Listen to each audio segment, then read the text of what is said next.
Hello friends, स्वागत है आपका हमारे यूट्यूब चैनल जीके ज्ञान गुरु ऑफिशियल पर। आज के इस वीडियो में हम MA first semester home science के पहले प्रश्न पत्र उन्नत मानव विकास के अति लघु उत्तरीय प्रश्न को कवर करेंगे। आपको बता दें कि एमए में आपको 4 पेपर देने हैं। जब आप परीक्षा फॉर्म भर रहे होंगे तो उसमें 5 पेपर बताया होगा।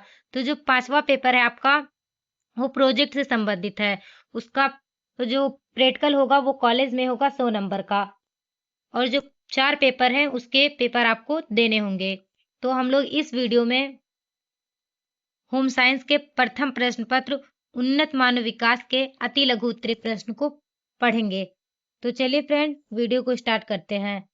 अति लघु उत्तरीय प्रश्न जो है 43 अति लघु उत्तरीय प्रश्न हम लोग को इस वीडियो में पढ़ने हैं। देख लीजिए, इसमें 43 अति लघु उत्तरीय प्रश्न है जो अवध सीरीज का है। 43 प्रश्न इसमें दिया हुआ है अति लघु उत्तरीय प्रश्न का, जिसमें 10 प्रश्न जो है वो आपके पेपर में आते हैं। 43 में से 10 प्रश्न जो है वो आपके पेपर में आएगा और आपको उसे करना होगा। तो चलिए फ्रेंड, हम लोग सीरियल वाइज 1 2 3 करके सारे क्वेश्चन को पढ़ते हैं। तो आपका पहला प्रश्न है, प्रसव को परिभाषित कीजिए। इसमें प्रसव को परिभाषित करना है। प्रसव का अर्थ होता है जनन या बच्चे को जन्म देना। गर्भावस्था के निर्धारित काल पूरा होने पर बच्चे का जन्म बिना किसी अवरोध के होना साधारण और सरल प्रसव कहलाता है। प्रसव वह प्रक्रिया है जिसमें महिला का शरीर अपने बच्चे को जन्म देने के चरणों से गुजरता है, जिसमें गर्भाशय गिरवा का पूरी तरह खुलना शामिल है। गर्भवती महिला के गर्भाशय शिशु के बाहर निकलने की क्रिया को प्रसव कहते हैं। जब एक माता अपने बच्चे को जन्म देती है तो उसी क्रिया को प्रसव कहा जाता है। सेकंड प्रश्न है हम लोग का, अवधारणात्मक विकास क्या है। इसमें देखते हैं कि अवधारणात्मक विकास क्या है। अवधारणात्मक विकास हमारी इंद्रियों के माध्यम से दुनिया को देखने की क्षमता है। इसके द्वारा हमें अपनी इंद्रियों देखना, सुनना, सूंघना, चखना और छूना का उपयोग करके जानकारी को ग्रहण करने और एकत्रित करने में मदद मिलता है। अवधारणात्मक विकास बच्चों को अपनी इंद्रियों के उपयोग के माध्यम से अपने पर्यावरण के साथ अनुकूलन और बातचीत करने की अनुमति देता है। तीसरा प्रश्न है, प्रसव और जन्म में क्या अंतर है। प्रसव एक शारीरिक प्रक्रिया है जिसके दौरान भ्रूण, झिल्ली, गर्भनाल और प्लेसेंटा को गर्भाशय से बाहर निकाल दिया जाता है। जन्म देना गर्भावस्था का अंत है। जब एक बच्चा या बच्चे गर्भावस्था से बाहर निकलता है तो इसको प्रसव कहा जाता है। अगला प्रश्न है, चौथा प्रश्न जो है वह है, प्रसव के चरण बताइए। प्रसव के 3 चरण होते हैं। प्रसव का पहला चरण जो है वह है आमतौर पर सबसे लंबा होता है, क्योंकि इस दौरान शरीर प्रसव के लिए तैयार होता है। दूसरा चरण है, यह गर्भाशय गिरवा के पूरी तरह से फैल जाने के बाद शिशु को जन्म देने की प्रक्रिया है।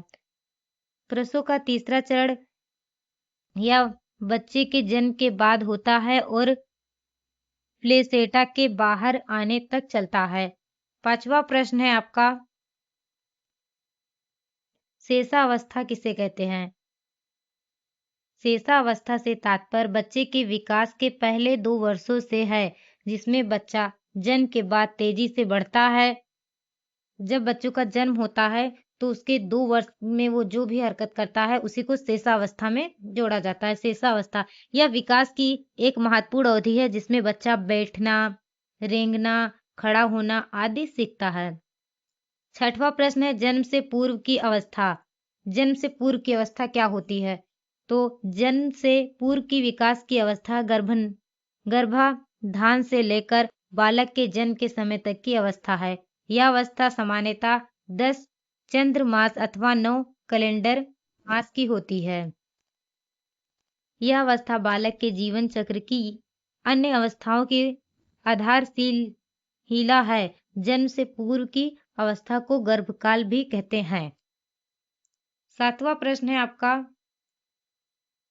डिंब काल। इसमें पूछा गया है कि डिंब काल क्या है।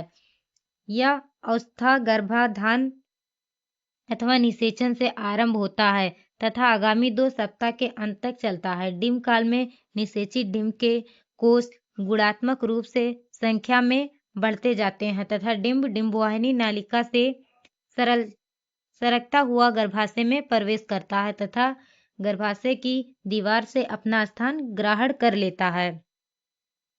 8वां प्रश्न है उत्तर बाल्यकाल। उत्तर बाल्यकाल यह 6 वर्ष से लेकर व्यक्ति के लैंगिक परिपक्वता तक पहुंचने की अवस्था है। इस अवस्था को प्राथमिक विद्यालय अवस्था भी कहते हैं।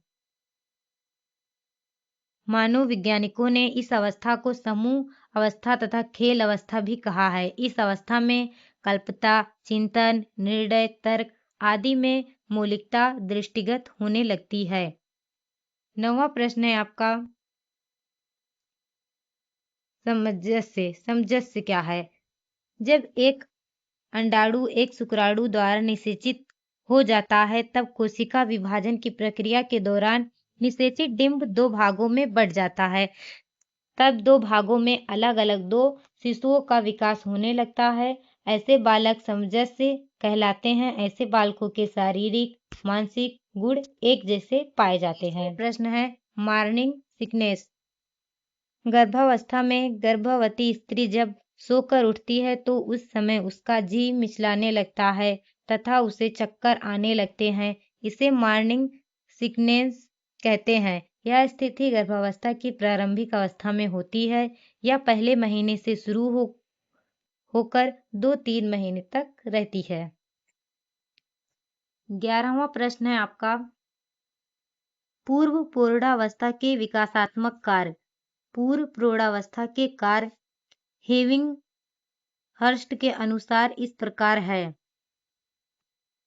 स्वायत्तता प्राप्त करना, पहचान स्थापित करना, तीसरा है करियर की स्थापना, चौथा है जीवन साथी का चुनाव। पूर्ण प्रौढ़ावस्था के विकासात्मक कार्य। जब व्यक्ति पूर्ण प्रौढ़ावस्था में आता है तो उसमें क्या क्या विकास के कार्य उत्पन्न होते हैं, तो उसके अंदर जो विकासात्मक कार्य उत्पन्न होते हैं उसी को हम लोग को उसमें लिखने रहेंगे। उसे आप अपने मन से भी लिख सकते हैं। जैसे इसमें दिया हुआ है भावनात्मक स्थिरता का विकास करना, विवाहिक साथी के साथ प्रसन्नता पूर्वक रहना, एक परिवार प्रारंभ करना, संतानोत्पत्ति करना, घर की व्यवस्था करना, एक मैत्रीपूर्ण सामाजिक समूह खोजना। अगला प्रश्न है टीन एज प्रेगनेंसी क्या है? टीन एज प्रेगनेंसी को किशोरावस्था की गर्भावस्था भी कहा जाता है। मासिक धर्म शुरू हो जाने के बाद जब 15 से 19 वर्ष की लड़कियां किसी व्यक्ति के साथ शारीरिक संघर्ष करने के बाद गर्भवती हो जाती हैं तो इसे टीन एज प्रेगनेंसी कहा जाता है। अगला प्रश्न है आपका 13वां प्रश्न जो है वो है निषेचन प्रक्रिया। निषेचन वह प्रक्रिया है जिसके द्वारा पुरुष के शुक्राणु स्त्री के अंडाणु के साथ मिलकर एक नए जीव का निर्माण करते हैं। जब पुरुष के शुक्राणु और स्त्री के अंडाणु एक दूसरे के साथ मिलकर एक नए जीव का निर्माण करते हैं तो इसी को निषेचन की प्रक्रिया कहा जाता है। अगला आपका प्रश्न है अंडपात। अंडपात क्या है? ग्रेफियन फॉलिकल की परिपक्वता तथा अंडाणु की निष्पत्ति को अंडपात कहते हैं। दूसरे शब्दों में कह सकते हैं कि अंडपात वह प्रक्रिया है जिसमें अंडाशय से एक परिपक्व अंडा निकलता है। यह मासिक धर्म चक्र का हिस्सा है और गर्भावस्था में एक प्रमुख भूमिका निभाता है। 15वां प्रश्न है गर्भधान। गर्भधान क्या होता है? जब पुरुष के शुक्राणु स्त्री के अंडाणु को निषेचित करते हैं तब एक नए जीव का निर्माण होता है। इस नए जीव का निर्माण ही गर्भधान कहलाता है। 16वां प्रश्न है मेसिस ग्रेविडेरम। गर्भावस्था के प्रारंभिक महीनों में अत्यधिक मात्रा में उल्टी होने की समस्या को हाइपरेमेसिस ग्रेविडेरम कहते हैं। 17वां प्रश्न है, मानव विकास की परिभाषा बताइए। इसमें आपको मानव विकास को परिभाषित करना है।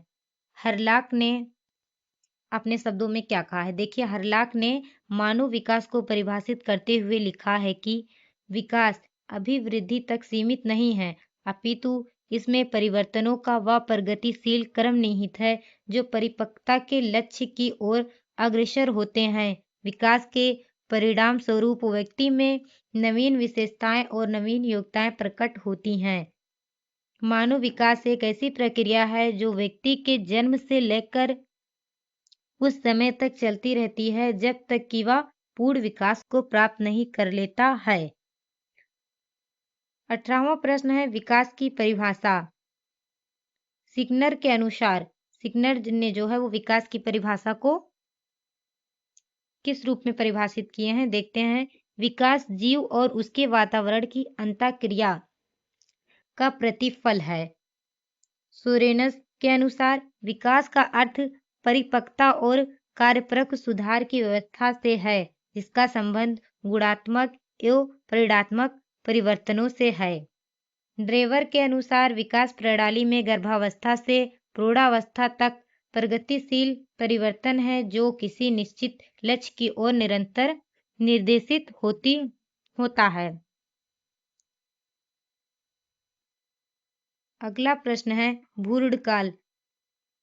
जन्म से पूर्व की दूसरी अवस्था भ्रूण काल होती है। गर्भाधान के 2 सप्ताह बाद से 10 सप्ताह तक की अवस्था को भ्रूण काल कहते हैं। इस अवस्था में आपरा, आहार नाल तथा शिशु उलोह झिल्ली का निर्माण हो जाता है, जिसमें शिशु को पोषक एवं सुरक्षा दोनों प्राप्त होती हैं।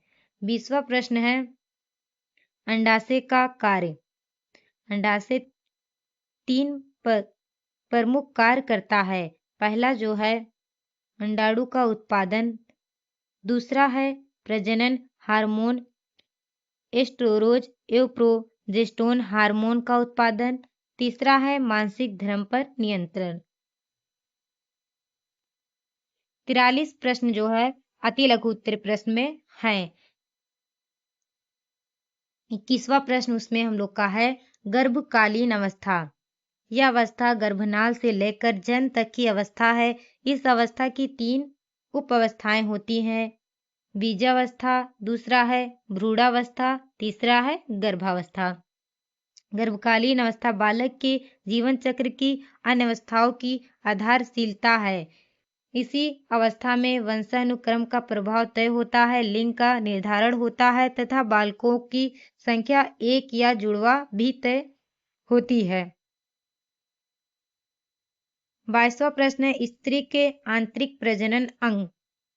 स्त्री के आंतरिक प्रजनन अंग निम्नलिखित हैं।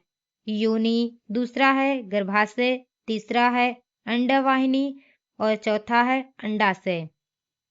ये जो है स्त्री के आंतरिक प्रजनन अंग है। 23वां प्रश्न है, क्रियात्मक विकास के 4 क्षेत्र बताइए। तो जिसमें पहला क्षेत्र जो है शीर्ष मंडल में क्रियात्मक योग्यताओं का विकास, दूसरा है शरीर की स्थिति तथा क्रियात्मकता, तीसरा है हाथ पैर की क्रियात्मक योग्यताओं का विकास, चौथा है शरीर में धड़ की क्रियात्मक योग्यताओं का विकास। 24वां प्रश्न है, क्विंग और बबलाना। प्रथम माह में ही बालक रोने के अलावा अन्य ध्वनि भी निकालना सीख जाता है। आयु वृद्धि के साथ साथ बच्चों का रोना कम हो जाता है, किंतु उसके स्थान पर शिशु अस्पष्ट ध्वनियां निकालने लगता है। जब बच्चे छोटे रहते हैं तो वो रोते हैं, लेकिन जब वो थोड़े बड़े होते हैं तो वो रोना कम करके मुंह से ध्वनि निकालना चालू कर देते हैं, जिसे क्विंग और बबलाना कहते हैं। बबलाने से बालक का स्वर यंत्र परिपक्व होता है। 25वां प्रश्न है, संवेग को परिभाषित कीजिए। संवेग शब्द आंग्ल भाषा के इमोशन शब्द का हिंदी रूपांतर है। इमोशन शब्द की उत्पत्ति लैटिन भाषा के इमोवेयर शब्द से हुई है, जिसका आशय है शरीर को हिला देना या उत्तेजित कर देना। इस प्रकार संवेग शरीर को हिला देने वाली या उत्तेजित करने वाली प्रक्रिया है। किसी भी व्यक्ति को व्यवहार किसी परिस्थिति विशेष में स्नेह, ममता, सुख, दुख, भय, क्रोध, ईर्ष्या आदि आंतरिक वृत्तियों द्वारा प्रभावित होता है। इन्हीं आंतरिक वृत्तियों को संवेग का नाम दिया गया है। 26वां प्रश्न है संज्ञात्मक विकास। ज्ञान शक्ति की वृद्धि संज्ञात्मक विकास कहलाती है। संज्ञात्मक विकास क्या कहलाता है? ज्ञान शक्ति में वृद्धि संज्ञात्मक विकास कहलाता है। संज्ञात्मक विकास एक ऐसी उच्च मानसिक प्रक्रिया है जो हमें अपने आसपास के वातावरण को समझने तथा उसके साथ समायोजन करने में सहायता प्रदान करती है।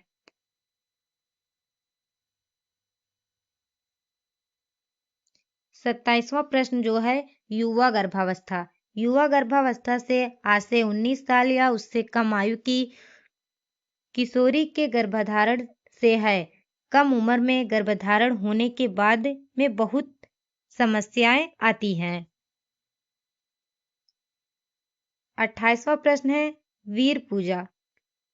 देखते हैं वीर पूजा किसे कहते हैं। किशोरावस्था में किशोर समाज के अनेक व्यक्तियों के संपर्क में आता है, जिसमें से कुछ व्यक्तियों के व्यक्तित्व से वह प्रभावित होता है और अपने जीवन को ऊंचा उठाने के लिए उन्हें आदर्श मान लेना है।